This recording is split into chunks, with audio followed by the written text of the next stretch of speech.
Familia, jamaa, marafiki, majirani na wakazi wa Maweni Shanzu walikusanyika kwa huzuni kumwaga marehemu Johnson Mwangiri Chivatsi maarufu kwa jina la Garare, ambaye alikuwa akifahamika na kuheshimika na wengi katika maeneo ya Shanzu na Ribe, kaunti ya Kilifi. Mimi nilikuwa rafiki yangu mkubwa sana, tukitoka nyumbani tukavuta mental pamoja, na sasa mzee ameniponyoka. Naomba Mungu ambariki. Marehemu Garare alifariki dunia baada ya kuugua kwa kipindi kifupi, jambo lililoacha simanzi kubwa kwa familia na jamii iliyomfahamu.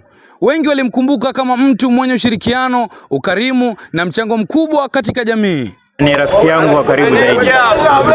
Sasa hizi amelala pale ndugu yetu, lakini siku moja tunajua tutakuwa naye pia bado. Wacha kasafishe njia huko, video siku moja tutakuwa naye. We believe that bado tuko naye. Baada ya shughuli za kuaga mwili wake, marehemu alizikwa jana nyumbani kwao Ribe, kaunti ya Kilifi, huku mamia waombolezaji wakihudhuria mazishi hayo kutoa heshima zao za mwisho.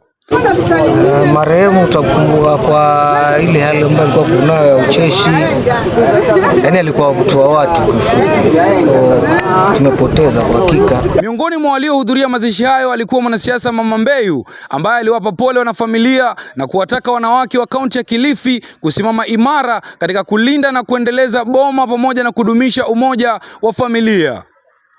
Waombolezaji waliendelea kutoa salamu za rambirambi kwa familia ya marehemu Johnson Garare Mwangiri Chivatsi na kumwombea apumzike kwa amani. Mwenyezi Mungu ailaze roho yake mahali pema peponi. Nikiripotia runinga ya Shanzu, jina langu ni Davis John Kahinde.